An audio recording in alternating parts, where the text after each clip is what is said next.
Assalamualaikum warahmatullahi wabarakatuh. Waalaikumsalam warahmatullahi wabarakatuh. Alhamdulillahi rabbil alamin.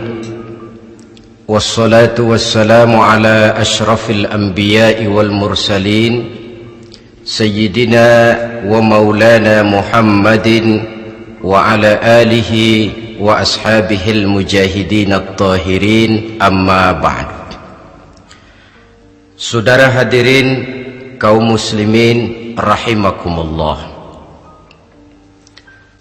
Sebagai yang kita maklum bahwa Islam bertujuan memelihara kemuliaan manusia yang diciptakan fi ahsani takwim, dalam bentuk yang paling sempurna. Arak atau minuman keras jelas merupakan hal yang merusak dari berbagai aspek kehidupan, entah kesehatan tubuh, entah pertumbuhan akal, ketentraman rumah tangga, ketentraman masyarakat, bangsa dan negara. Cobalah sejenak kita adakan penyelidikan. Kalau masuk kita ke dalam penjara, melihat sel-sel di sana, berapa banyak yang mendekam di sel karena urusan minuman keras. Masuk kita ke rumah sakit, berapa banyak yang dirawat akibat minuman keras, akibat stres yang dialaminya. Berapa banyak rumah tangga berantakan, berapa banyak pembunuhan terjadi, pemerkosaan terjadi akibat daripada minuman keras ini. Yang paling ironi kalau dia sudah menyerang anak-anak muda kita. Padahal kita tahu remaja pemuda adalah bentuk miniatur daripada kehidupan suatu bangsa. Akan bagaimana warna Indonesia 20, 30, 40 tahun yang akan datang, remaja dan pemuda kita jawabannya. Bahkan dari segi agama pun, akan bagaimana warna Islam di Indonesia 20, 30 tahun yang akan datang, remaja itu pula jawabannya. Karena itu tidak terlalu berlebihan kalau saya berkata bahwa untuk menghancurkan Islam di Indonesia ini tidak perlu menghancurkan pondok pesantren, tidak perlu menutup masjid, melarang pengajian, menyegel musola, tidak perlu. Untuk menghancurkan Islam di Indonesia cukup dengan meracuni remaja, pemuda, pemudi Islam di Indonesia. Kalau mereka sudah diracuni, dijauhkan dari agamanya, masalahnya tinggal menunggu pergantian generasi. Maka yang jadi pilot proyek jelas remaja, pemuda, termasuk dengan menanamkan pengaruh minuman keras. Ditanamkan ke tengah remaja kita ini untuk jauh dari tuntunan agama. Hei pemuda-pemuda Islam, kalau kau mau jadi pemuda modern, jangan dekat-dekat ke masjid. Masjid khusus 60 tahun ke atas. Sepertinya di depan masjid itu ada papan pengumuman masjid khusus 60 tahun ke atas. Baca Quran kolot. Seiring dengan itu lalu modernisasi diartikan dengan westernisasi. Kau tidak akan bisa jadi pemuda modern sebelum semua yang datang dari barat kau telan mentah-mentah. Kau harus bisa bergaul seperti orang barat, berumah tangga macam orang barat, makan minum seperti orang barat. Kalau nyanyi lagu barat yang orang lain gak ngerti, kamu juga gak tahu.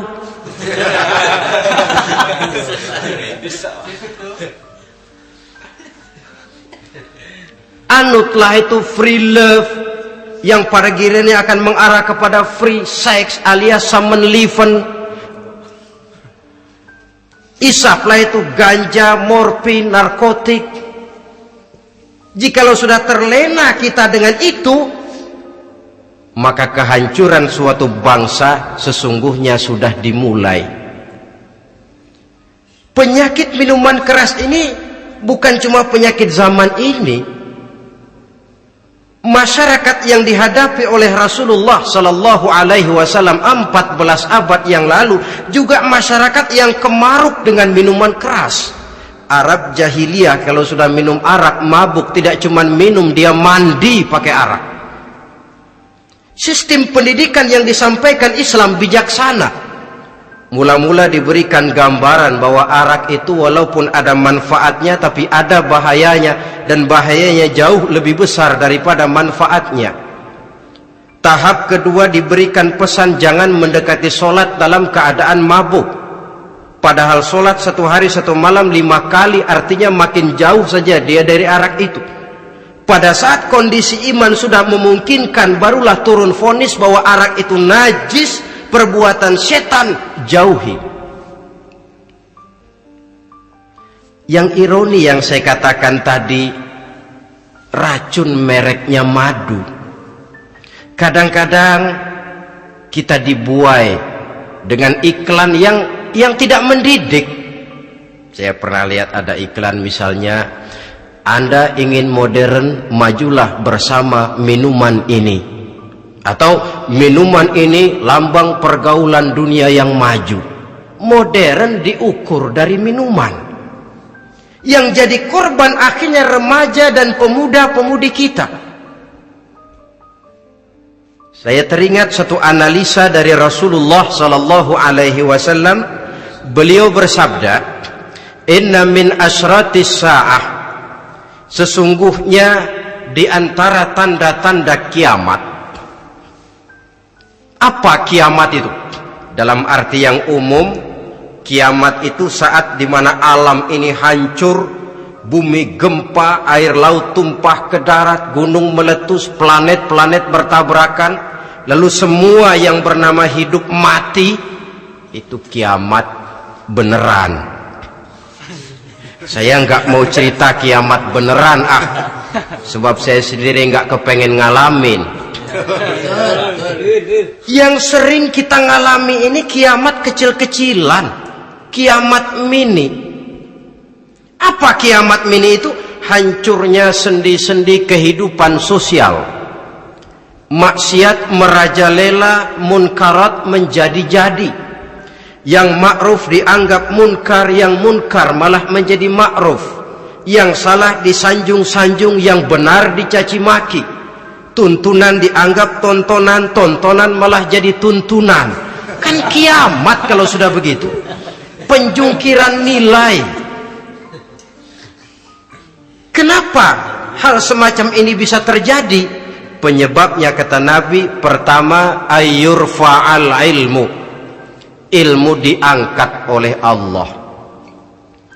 Bagaimana cara Allah mengangkat ilmu dan apa maksudnya itu? Allah mengangkat ilmu itu, saudara, caranya pertama dengan mewafatkan ulama.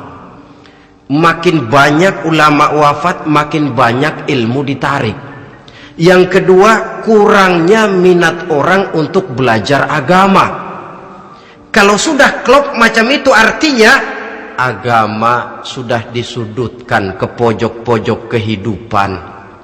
Agama cuma sekedar tinggal dekorasi. Agama cuma seminar, cuma kongres, cuma muktamar. Tapi bahwa agama merupakan realita dalam kehidupan, itu tidak pernah terwujud.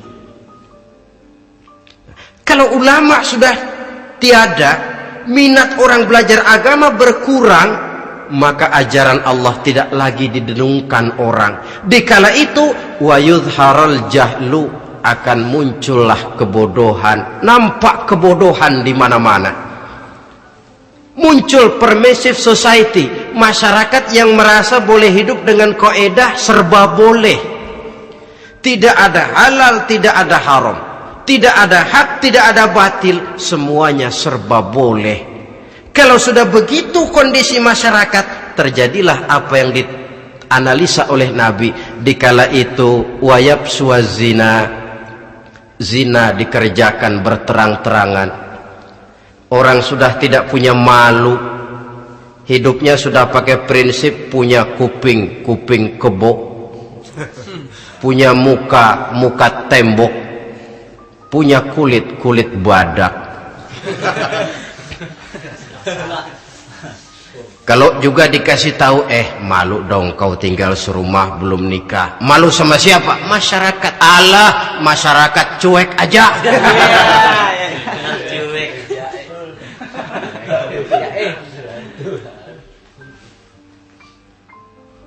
Bukankah realita kalau kita ikuti surat-surat kabar, berapa banyak sudah gadis-gadis bergelimpangan jadi korban, berapa banyak bayi-bayi yang lahir ke alam ini tanpa harus tahu kemana dia mesti manggil bapak, yang akhirnya mengalami keterakisan, dimasukkan ke dalam kantong plastik, dibuang ke tempat sampah. Kalau itu sudah terwujud, muncul efek negatif yang kedua, wa yushrabal khamr, arak, minuman keras jadi kebanggaan. Anak muda belum nyohor kalau belum bisa mabuk. Yang nggak mabuk dianggap kolot, kampungan loh. Bikin malu baru kena segelas saja udah miring, cengeng. Temen kita no hebat sampai nyungsep di got. Yang nyungsep hebat. Ya kalau cuma yang hancur kehidupan pribadi, tapi kalau sudah menyangkut masa depan, yang berarti masa depan suatu generasi adalah merupakan masa depan daripada suatu bangsa. Begitu kerasnya Islam ini melarang minuman keras, sampai bukan cuma sekedar meminumnya saja yang diharamkan, tetapi juga dilarang mengimportnya, memproduksinya, membuka warung yang menjual minuman keras, atau bekerja di tempat penjualan minuman keras. Ada juga yang nyerempet-nyerempet, Pak, kalau sedikit kan nggak apa-apa, nggak mabuk ini. Nah, saya ingatkan hadis Nabi diriwayatkan oleh Imam Ahmad, Abu Daud dan Tirmizi. Nabi bersabda, "Ma askara kathiruhu faqaliluhu haramun." Apa yang banyaknya menyebabkan mabuk, sedikitnya pun tetap haram hukumnya. Memang barangkali mungkin ada manfaatnya, tetapi bahayanya jelas lebih besar ketimbang manfaat yang bisa timbul daripada jenis minuman keras itu sendiri. Dalam hadis lain Nabi pesankan, "Man kana yu'minu billahi wal yawmil akhir fala yaq'udu ala ma'idatin taduru 'alaiha al-khamru." Siapa yang beriman kepada Allah dan beriman kepada hari akhirat, jangan dia duduk di dalam satu pertemuan yang di dalam pertemuan itu diedarkan minuman keras. Masuk ke dalam lingkungan macam itu saja tidak diperkenankan. Kenapa? Asyariku fi syarri syarrun. Bersekutu dengan kejahatan, jahat juga hukumnya. Semalam kamu mabuk ya? Enggak, temen, saya cuma ngebeliin aja kok. Apalagi ngebeliin.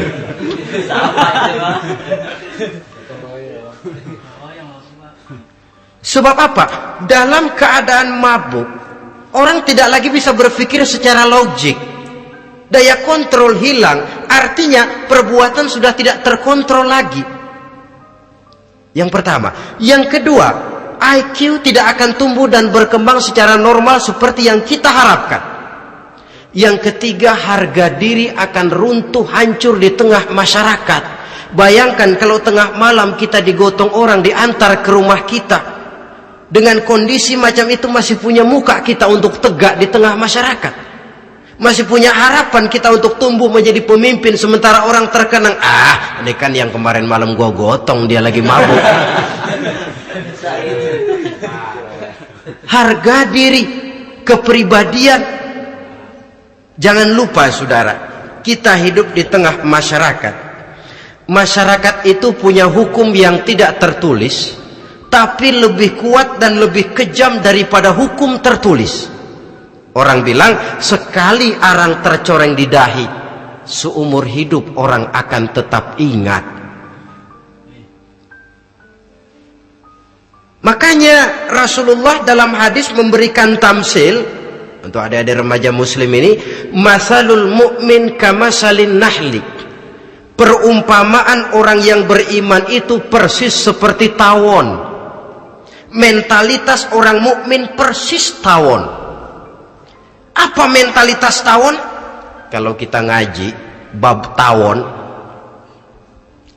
kita renungi apa keistimewaan tawon. Saya lihat-lihat, ternyata tawon itu punya 4 keistimewaan. Pertama, tawon itu yang dihisap selalu saripati bunga. Bagus makanannya. Belum pernah tawon keliru makan. Saya belum pernah dengar kok ada tawon makan tahu.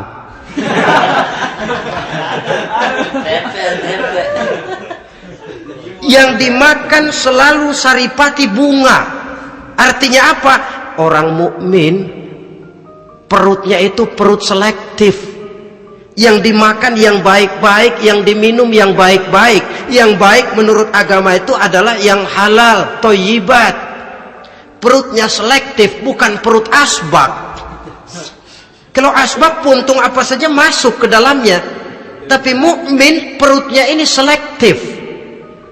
Daging kambing masuk, tahu masuk, kangkung masuk, kodok minggir,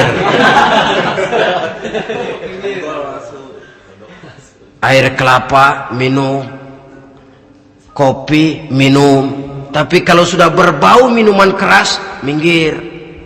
Sebab apa? Makanan dan minuman yang kita masukkan ke dalam perut besar ini akan digiling dalam perut besar,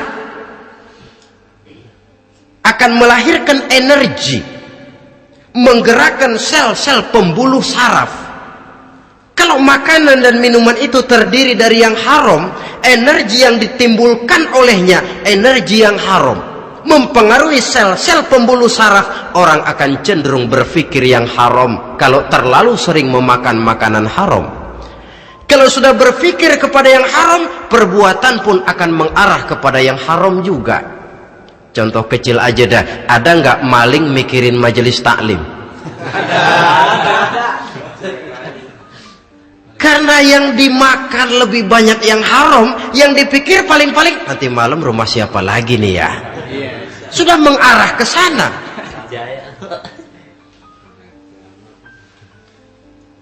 Saripati bunga yang dimakan tawon itu. Lalu tawon yang kedua saya lihat yang dikeluarkan selalu madu. Artinya apa? Orang mukmin itu kalau dia berkata, perkataannya mengenakan orang. Kalau dia berbuat, perbuatannya membawa manfaat bagi orang. Kalau kakinya melangkah tentu ke tempat yang ada gunanya. Yang dikeluarkan madu, bukan racun. Indah tawon itu. Yang ketiga, tawon saya lihat kemanapun dia hinggap tidak ada dahan patah. Artinya apa? Orang mukmin dimanapun dia tinggal, kemanapun dia pergi, pantang jadi biang kerok buat lingkungannya, pantang menimbulkan kerusuhan dan keonaran. Tidak ada cabang patah dimanapun tawon hinggap. Tapi juga yang keempat, saya lihat-lihat tawon itu jangan coba-coba diusik. Satu kali dia diusik, kemana orang lari? Nyilem masih ditungguin. Tawon.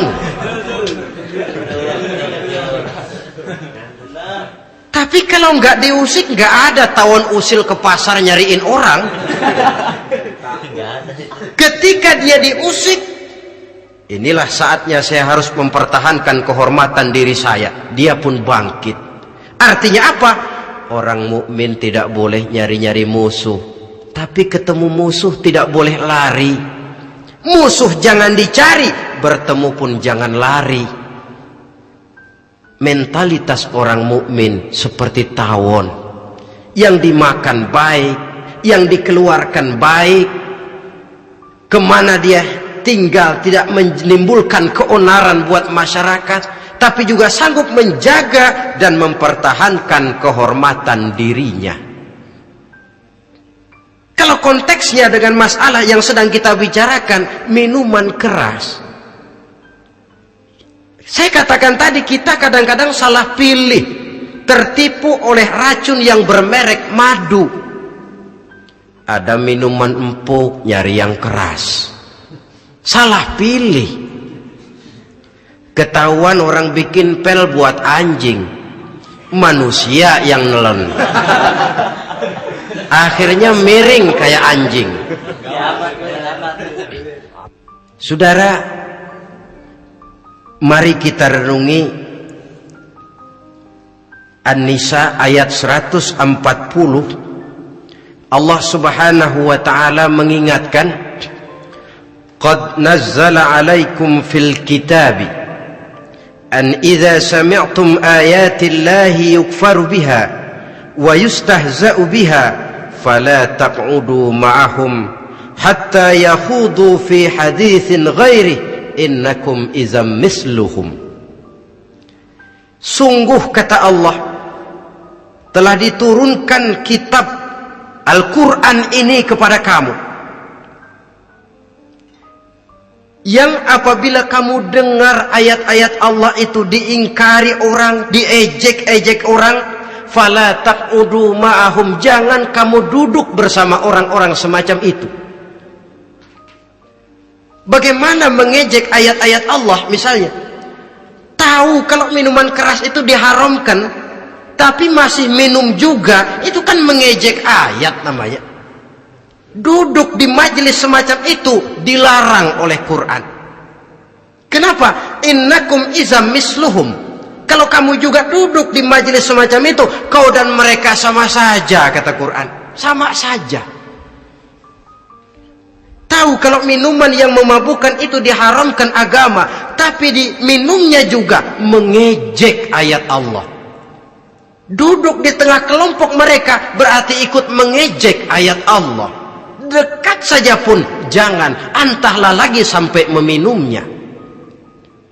Maaf, bukankah Allah menurunkan Al-Quran kepada manusia, kata Imam Al-Ghazali, persis, maaflah, seperti gubernur berkirim surat kepada Pak Lurah. Dalam suratnya Pak Gubernur bilang, Pak Lurah, tolong carikan tanah di daerah Kebayoran untuk sekolah 6.000 meter. Pak Lurah dapat surat dari Pak Gubernur, bangga bukan main. Itu surat sore, pagi, siang, malam dibaca. Ditaruh di tempat yang tinggi. Diberikan minyak wangi, mau diambil dicium dulu. Dibawa dengan penuh hormat dan hati-hati. Tapi tanah yang dipesan Pak Gubernur tidak dicari-cariin. Penghargaan macam apa ini? Nanti gubernur cek, Pak Lurah, siapa? Sudah terima surat saya? Sudah Pak, sudah. Bagus. Lalu bagaimana? Aduh Pak, surat Bapak sore, pagi, siang, malam saya baca. Bagus. Apalagi Lurah? Surat Bapak saya taruh di tempat yang tinggi Pak. Saya pakaiin minyak wangi. Mau saya ambil, saya cium dulu. Saya bawa dengan penuh hormat dan hati-hati. Bagus Lurah, kau memang hormat sama atasan. Cuman Lurah, tanahnya udah dicariin belum? Nah yang itu belum tuh Pak. Belum. Kata gubernur, bagus Lurah, besok berhenti lo ya.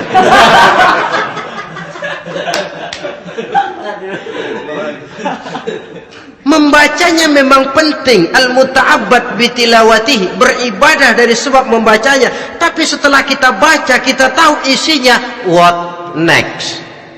Mau apa kita dengan isinya itu? Jangan yang kita baca kita injak-injak. Itulah ironinya, bagaimana Quran itu mau membawa keberkahan dalam hidup ini, kalau yang kita baca sering kita injak-injak. Dalam kehidupan kita baca ayat, wa ahallallahu al-bai'a wa harramar riba. Allah halalkan jual beli, Allah haramkan riba, tapi renten ditelan terus.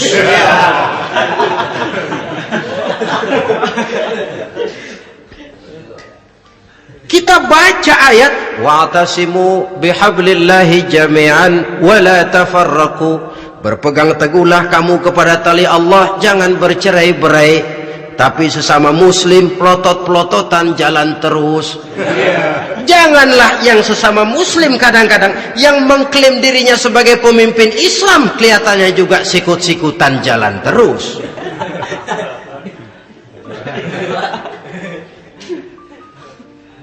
Sehingga tidak heran kalau orang bilang di bawah ngamalin ayat kursi sudah sampai di atas ayat hilang, tinggal kursi saja yang diamalin. Ironi dan menyedihkan. Perjalanan panjang memang saatnya kita menunggal dengan Al-Quran ini. Tetapi prosesnya memang harus kita mulai dari sekarang. Perkara kapan proses ini selesai, itu bukan masalah kita. Tapi bahwa kita sudah memulai suatu proses, itulah yang diharapkan. Hadirin yang saya hormati, oleh karena kerasnya peringatan Islam terhadap minuman keras, pernah satu hari seorang lapor kepada Khalifah Umar bin Abdul Aziz bahwa ada sekelompok orang berkumpul meminum minuman keras.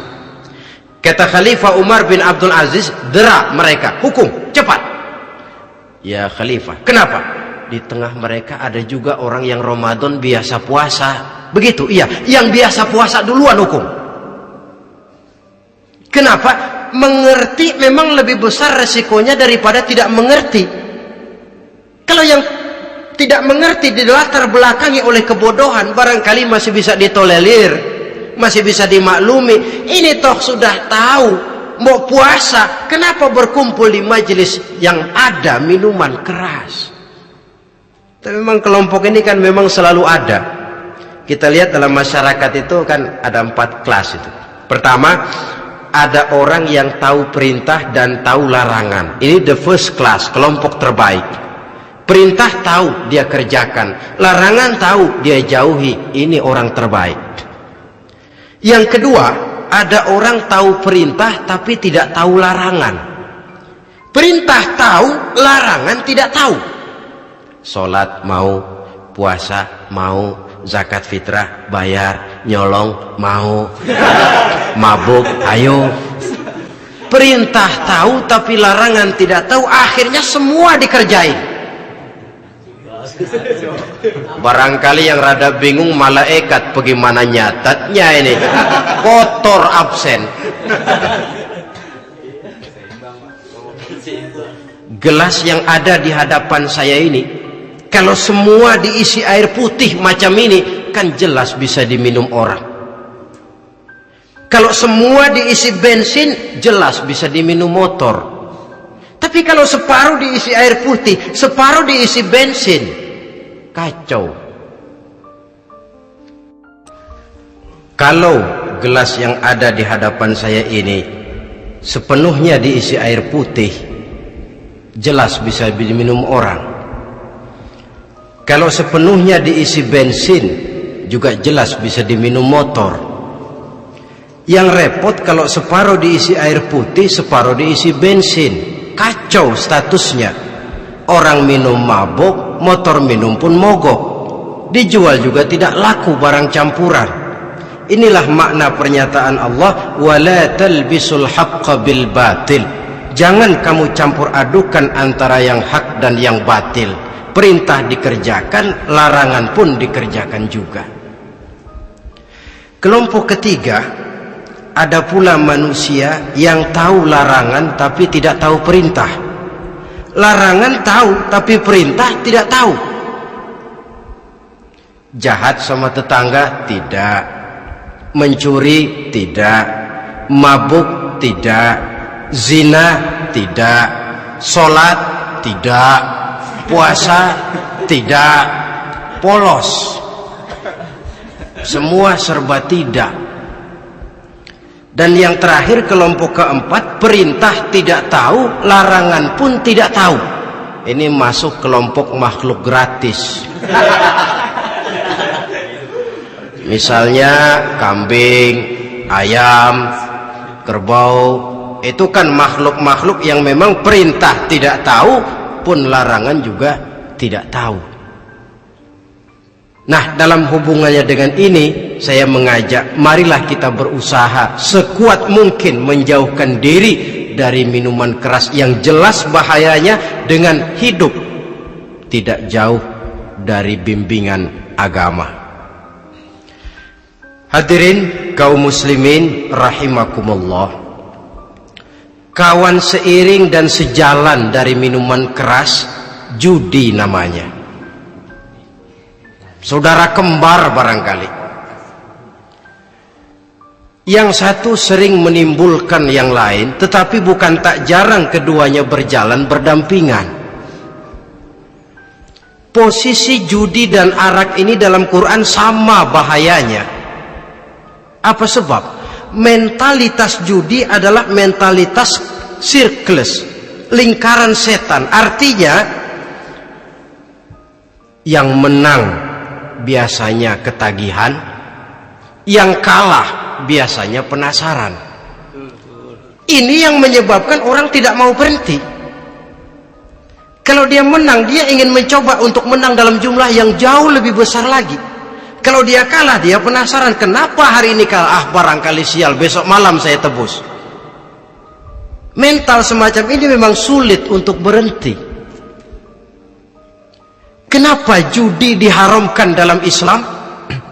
Pertama, seorang muslim di dalam berusaha mencari harta, dia harus mengikuti sunnatullah.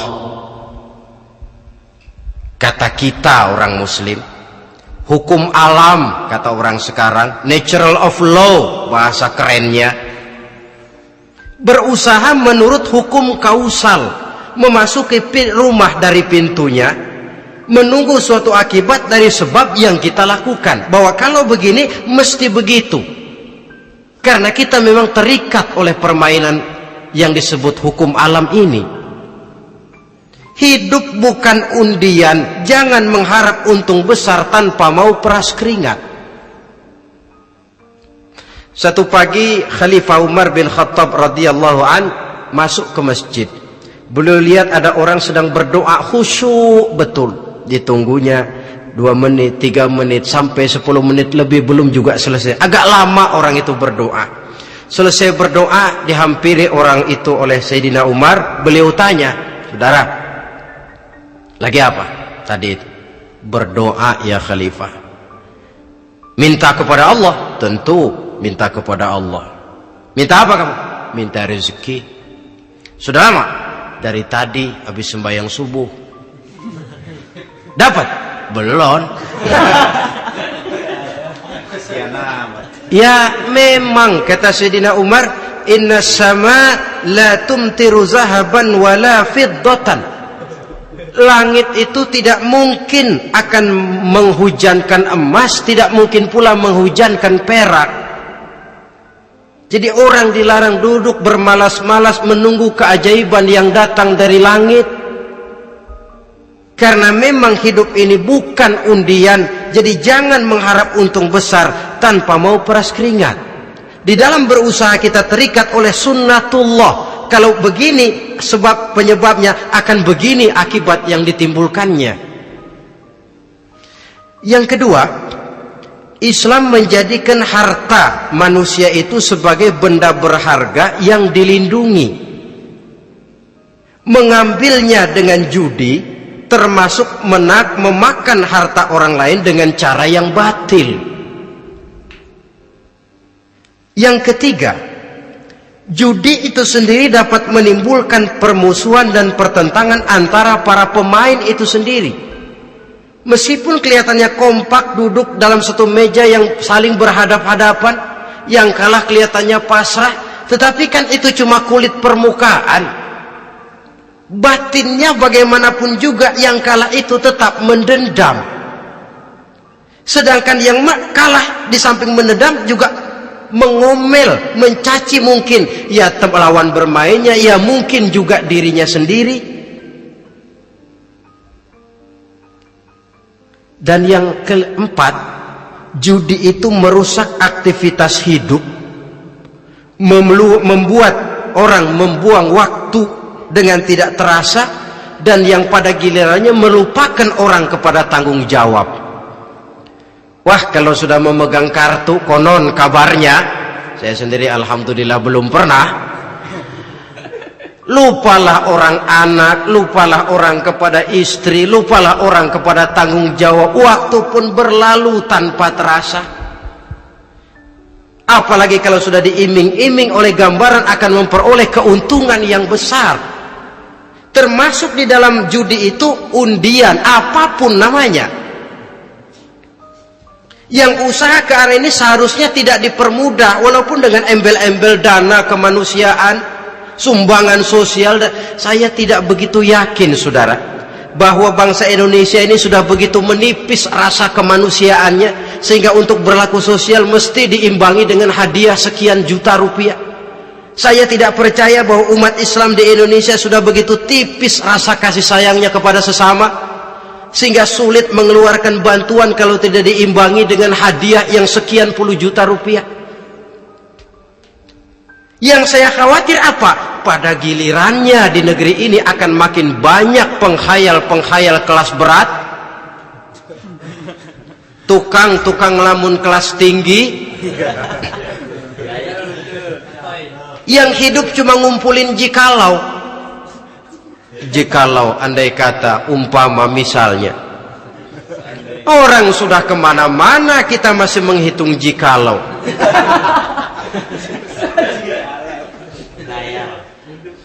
Orang boleh saja mengharap burung terbang tinggi, tapi punai di tangan jangan dulu dilepas. Artinya idealisme silahkan terbang setinggi langit, tapi kaki harus tetap berpijak di alam realita. Bahwa memang lebih baik makan singkong dalam kenyataan daripada makan roti tapi ngimpi.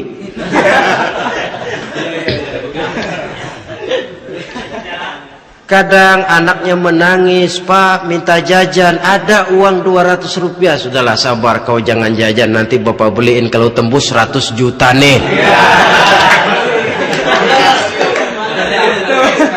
Akhirnya yang 100 juta tidak, anak pun kelaparan. Bukankah akan jadi masalah bagi semuanya? Belum lagi rasa sayang kepada harta yang sudah dia miliki, entah itu tanah, rumah, kendaraan. Kalau sudah kadangkala di meja judi, hilang rasa sayang kepada benda itu. Ada rumah-rumahnya dilelang, ada kendaraan-kendaraan jadi taruhan, ada jam tangan pun copot tanpa terasa. Maka berapa banyak rumah tangga berantakan, istri minta cerai, orang jadi nekat merampok, orang jadi nekat mencuri, korupsi kalau dia pejabat. Akibat apa ini? Pengaruh yang namanya judi. Saudara kaum muslimin, ma'asyiral muslimin rahimakumullah. Itu sebabnya di dalam surah Al-Maidah ayat 90 Allah menekankan, innamal khamru wal maisir wal ansab wal azlam rijsun min amali syaitan fajtanibuhu la'allakum tuflihun. Sesungguhnya arak, judi, berhala, mengundi nasib itu rijsun. Ya Allah, jarang benar Quran menggunakan kalimat rijsun. Rijsun ini sudah merupakan puncak kekotoran. Bapak moyangnya najis, itu rijsun. Rijsun, kotor. Sudah kotor ditambah pula min amali syaitan, pekerjaan setan. Fajtanibuhu, jauhi. Jangan sampai main, dekat saja tidak boleh, jauhi. La'allakum tuflihun, jikalau kamu mau menjadi orang-orang yang beruntung. Sejarah tidak pernah mencatat ada orang jadi miliuner karena judi. Sejak David Rockefeller sampai Aristotle Onassis, orang-orang kaya top di dunia, mereka kaya bukan karena judi, tapi karena kemauan peras keringat, banting tulang, mau memulai sesuatu dari kenyataan yang real di depan mata. Sebab apa? Hidup ini memang perjuangan. Janganlah kita ingin hidup dengan satu prestasi, ingin tetap hidup seperti apa adanya sekarang ini saja, toh kita harus berjuang. Apalagi ingin hidup lebih baik, lebih terhormat, lebih mudah. Hidup perjuangan. Perjuangan berarti pengorbanan. Berani hidup artinya berani berjuang. Berani berjuang maksudnya rela berkorban. Takut berkorban, jangan berjuang. Tidak mau berjuang, berhenti hidup. Itu logika. Dan bagaimanapun saya yakin lebih baik berkorban daripada menjadi korban. Kalau sekarang kita berkorban, peras keringat, banting tulang, berusaha secara sunnatullah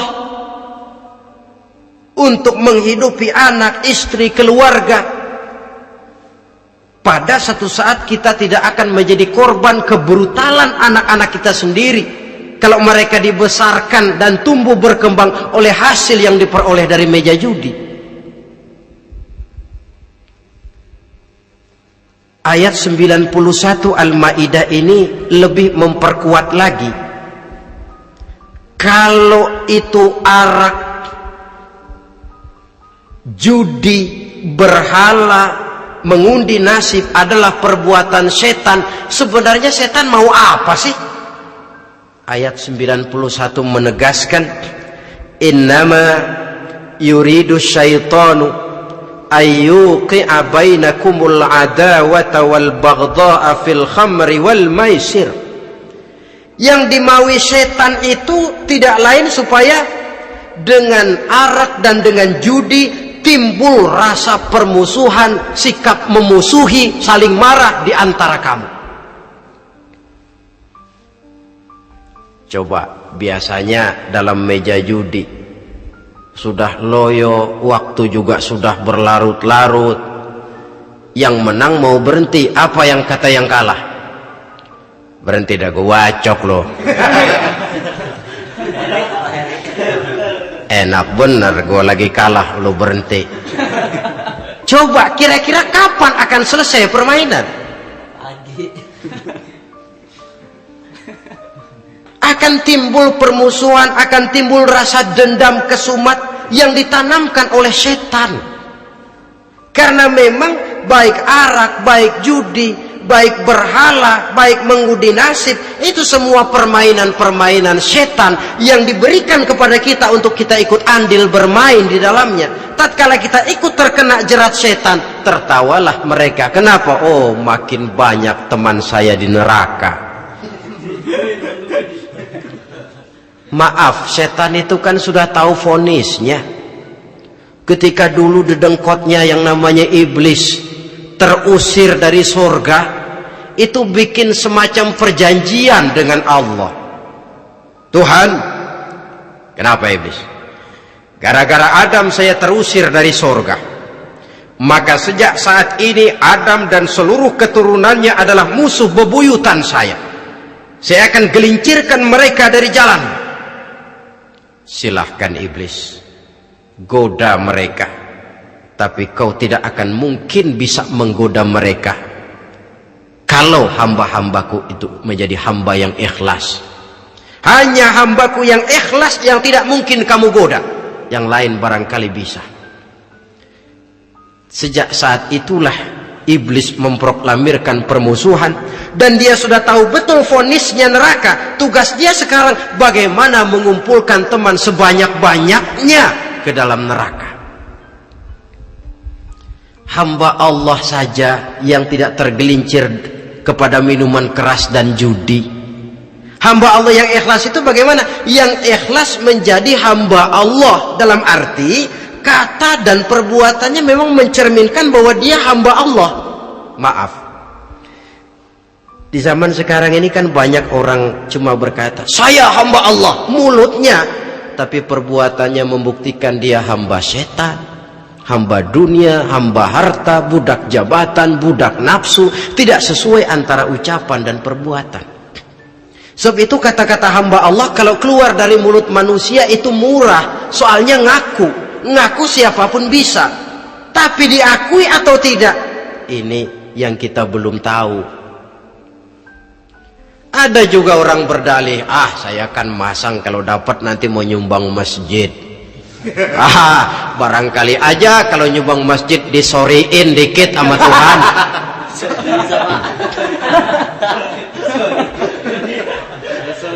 Apa bisa begitu? Saudara, kita tidak mungkin mencuci kain dengan air najis.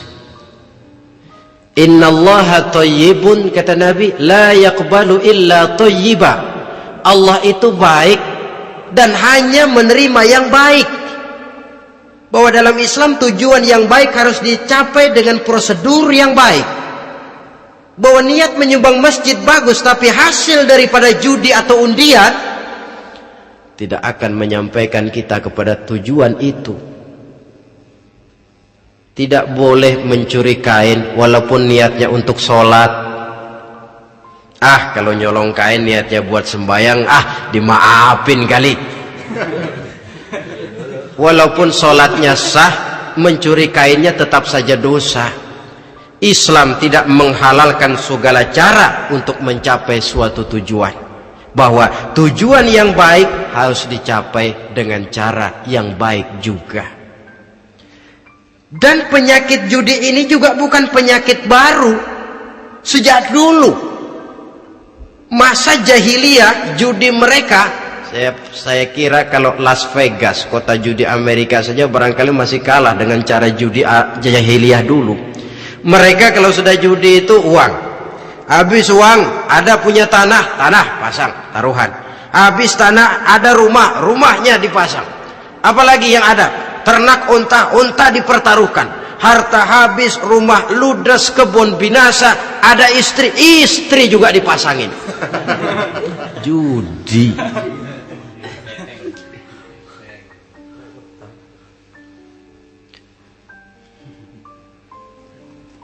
Kita sebagai muslim, oleh Al-Quran dijelaskan orang yang mempunyai dua tujuan hidup. Pertama, tujuan jangka pendek. Yang kedua, tujuan jangka panjang. Tujuan jangka pendek, dunia dan seluruh isinya. Tujuan jangka panjang adalah akhirat dan ridho Allah. Ini yang terpantul dalam doa setiap kita. Rabbana atina fid dunya hasanah wa fil akhirati hasanah. Tercapai tujuan jangka pendek fid dunya hasanah, dan tujuan jangka panjang wa fil akhirati hasanah. Untuk mencapai tujuan jangka pendek, merangkul dunia dan seluruh isinya, apa yang jadi modal utama? Pertama, pendidikan. Makin tinggi jenjang karier pendidikan yang kita tempuh, rasa-rasanya makin mudah menjangkau dunia dan isinya. Yang kedua, pengalaman. Tenaga expert masih tetap diperlukan. Makin banyak pengalaman, makin mudah menjangkau dunia. Yang ketiga, dan ini ada tapi tidak bisa dijadikan pegangan, faktor nasib, faktor kebetulan. Ada tapi tidak bisa dijadikan pegangan mutlak. Pendidikan, pengalaman, ingin menjangkau fid dunya hasanah, ini modal utama. Lalu untuk mencapai fil akhirati hasanah, prestasi ibadah. Bagaimanapun tinggi pangkat dan jabatan kita, bagaimanapun banyak gelar kita sandang, tanpa prestasi ibadah, nol besar kita dalam pandangan Allah. Itu sebabnya kita sholat. Jadi tidak beralasan kalau orang ditanya, kenapa sih kamu nggak sholat? Tetangga saya sholat melarat terus. Memang sholat itu bukan untuk mencari uang kok. Kalau ada orang yang rajin sholat, rezekinya kelihatan lancar, itu cuma sekedar persekot. Uang muka, cashnya tetap di akhirat nanti. Efeknya apa? Karena kita punya tujuan jangka panjang, mengharap ridho Allah di akhirat, cara kita mencapai tujuan jangka pendek dibatasi oleh pertanyaan, Allah ridho apa enggak? Kita cari uang, tapi pertanyaan pokok, Allah ridho enggak cara ini? Kita mengejar kedudukan, tapi Allah ridho enggak dengan cara ini? Ini yang menyebabkan kita lantas tidak lalu menghalalkan segala cara Yang penting tujuan tercapai cara apapun halal. PKI. Kan cuma PKI yang berprinsip asal tujuan tercapai cara apapun halal. Dan kita sudah sepakat PKI dan seluruh ajarannya tidak berhak hidup di bumi Pancasila ini. Cuma jangan sekedar PKI-nya dikutuk tapi ajarannya dipakai.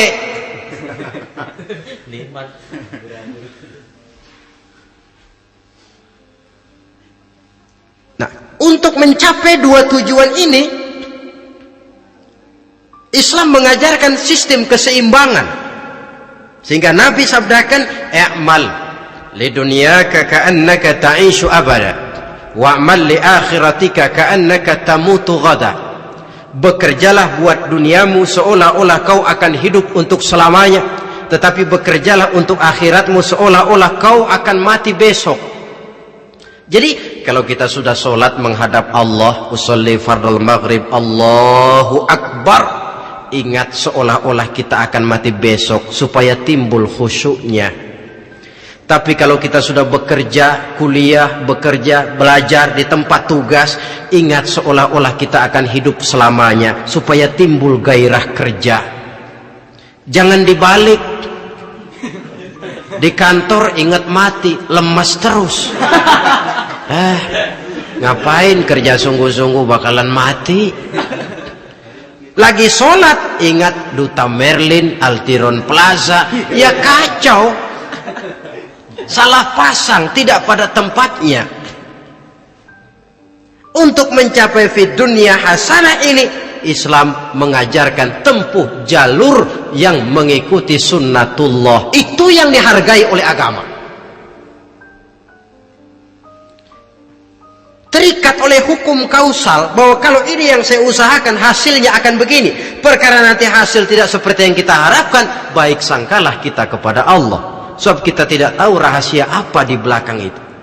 Kadang orang mengeluh, habis saya rajin sholat tapi rezeki seret, berhenti aja dah. Kita tidak tahu rahasia di belakang itu. Pernah hadirin, satu hari seorang petani, dia selesai bekerja di ladang, istirahat. Dia tidur di bawah sebuah pohon beringin. Di sebelah pohon beringin itu ada pohon labu. Dia berpikir, kalau saya lihat-lihat Tuhan nggak adil katanya. Masa pohon beringin pohonnya besar, buahnya kecil. Pohon labu pohonnya kecil, buahnya gede. Tuhan bukan arsitek ulung ini.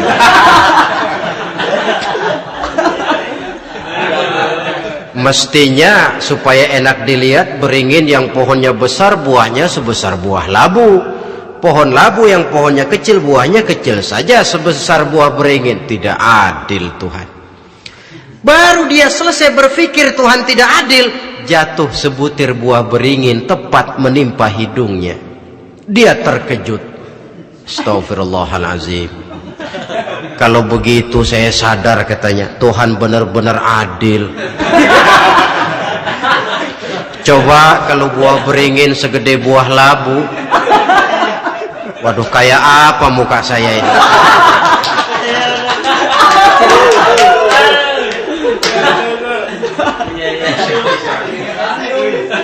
Baru terbuka pandangan matanya setelah berhadapan dengan kenyataan. Baru keluar respek. Allah benar-benar adil. Padahal semenit yang lalu dia masih berkata, Tuhan bukan arsitek ulung.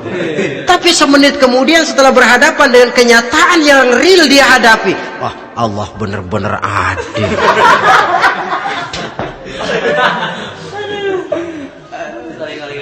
Itulah kehidupan ini.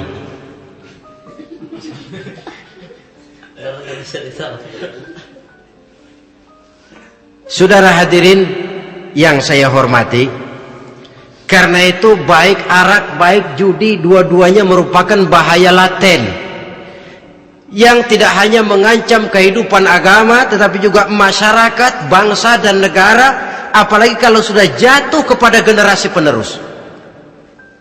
Dan yang bagaimanapun juga saya berpikir sebenarnya remaja, pemuda, pemudi kita cuma korban dari suatu sistem. Sebab ini merupakan tanggung jawab bersama.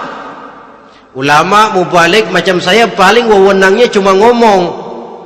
Yang punya SK untuk memberhentikan pabrik minuman keras itu kan Menteri Perindustrian. Tangan-tangan eksekutif. Sehingga kalau Nabi katakan man ra'a minkum munkaran falyughayyir biyadihi wa illam yastati' fa bilisanihi wa illam yastati' fa biqalbihi. Apabila salah seorang kamu melihat suatu kemunkaran, termasuk minuman keras dan judi di dalamnya, rubah itu. Dengan cara apa? Kalau kau mampu dengan tangan, artinya power, kekuatan. Kalau dengan tangan tidak mampu, wah ini orang kalau gue pukul gue yang melintir nih. Umpamanya fabilisani, dengan lidah ngomong. Mas, saya senang sampean tinggal di sini, kampung kami tambah warga, tapi tolonglah jangan bawa pengaruh yang tidak baik. Kalau ternyata bicara pun tidak berani, fabiqalbi, cukup dalam hati, sekurang-kurangnya tidak ikut membenci kemungkaran dalam hati, itulah kadar iman yang paling lemah. Ini secara umum. Tapi kalau hadis ini kita mau adakan semacam, katakan description of job, bahasa kerennya, kita adakan pembagian tugas. Siapa yang harus merombak kemungkaran dengan power? Penguasa, pemerintah, sebab dia punya aparat. Siapa yang merombak kemungkaran dengan lidah? Ulama, kiai, mubalik, ngomong. Siapa yang hanya mengubah kemungkaran dalam hati? Kita umumnya rakyat lemah ini, yang mau ngomong nggak berani tapi hati pegel. Nah, kalau sudah ada pembagian tugas semacam itu, insya Allah masing-masing akan berjalan pada relnya, dan pada akhirnya selamatlah kita, bangsa Indonesia, umat Islam pada khususnya, dari bahaya, baik bahaya minuman keras maupun bahaya judi. Menyelamatkan bangsa, dan yang lebih lagi menyelamatkan masa depan kita. Sekianlah saudara pertemuan kita pada saat ini, mudah-mudahan ada manfaatnya. Terima kasih atas segala perhatian, mohon maaf atas segala kekurangan. Usikum wa nafsi bitaqwallah. Wassalamualaikum warahmatullahi wabarakatuh. Waalaikumsalam.